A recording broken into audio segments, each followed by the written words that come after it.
लोगों का सपोर्ट मिला तो वो ज्यादा जीत गए, और वो हम लोगों को हरवा रहे थे तो हम कम जीते। कितना खिलाफ में उम्मीदवार खड़ा किए। हम तो साहब बनना नहीं चाहते थे। चुनाव हो रहा था तो हमसे लोग पूछ रहा था कि बोलिए, हम कह रहे जनता मालिक है, हम कभी दावा नहीं करते। कितना लोग जीता, सब कहा कि साहब हमको हराने की कोशिश की। आज जितना लोग हारा था वो सब कहा कि हम लोगों को हरवाया गया। नमस्कार, आप लाइव बिहार देख रहे हैं। मैं हूं राजमोहन तिवारी।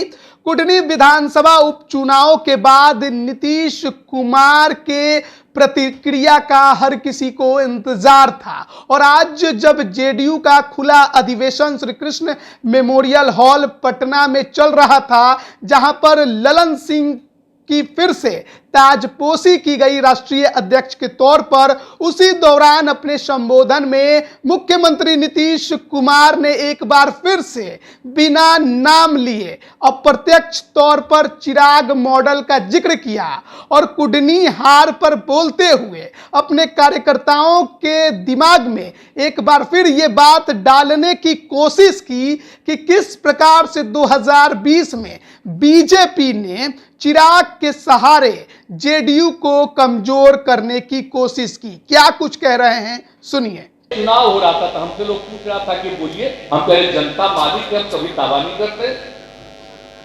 हम तो नहीं कभी कोई दावा करते हैं, लेकिन जो भी हो, अरे आप पिछली बार जो असेंबली का चुनाव था, ये बताइए ना, हम लोगों का सपोर्ट मिला तो वो ज्यादा जीत गए, और वो हम लोगों को हरवा रहे थे तो हम कम जीते।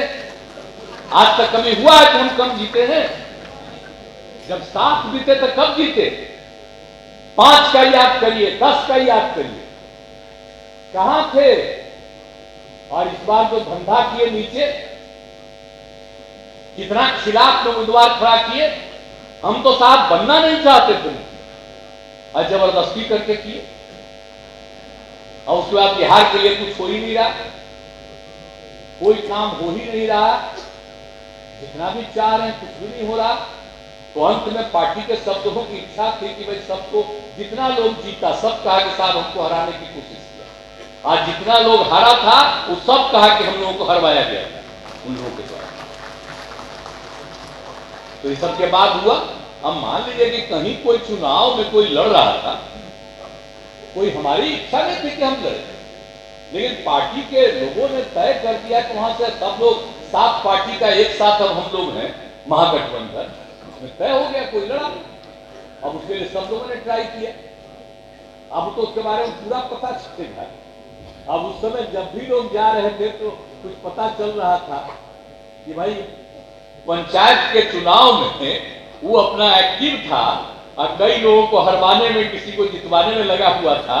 तो जिनको हरवाने में लगा हुआ था, लाख कहने पर उसके विरोध में काम कर रहे।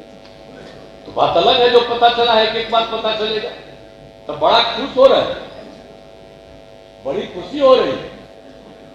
लेकिन जो हार गए 2 जगह, उसके बारे में कोई चर्चा नहीं।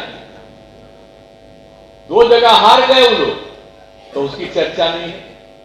अब विभिन्न राज्यों के और चुनाव में भी हारे, लेकिन वो बात होती है चर्चा, तो क्या है?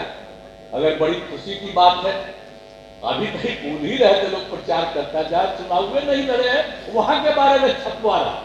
अरे तो छपवे करेगा कुछ अनाप शनाप, लेकिन जो ललन जी भी बोल देंगे वही रिकॉर्डेड तो रहेगा ही। तो ललन जी बोल ही दिए।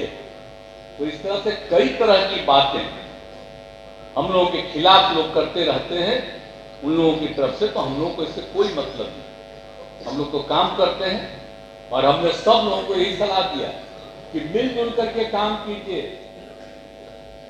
अधिकतर पार्टियों का एक साथ एकजुट हो जाएंगे, और जब एकजुट हो जाएंगे तो 2024 में भारी बहुमत से विजयी होंगे, ये हम लोगों का है। और हमने लगभग बात कर दिया। कुटनी में मिली हार को लेकर कई तरह की चर्चाएं अब बिहार की राजनीति में हो रही है। नीतीश कुमार की पार्टी जेडीयू के अस्तित्व पर भी संकट गहराया हुआ है।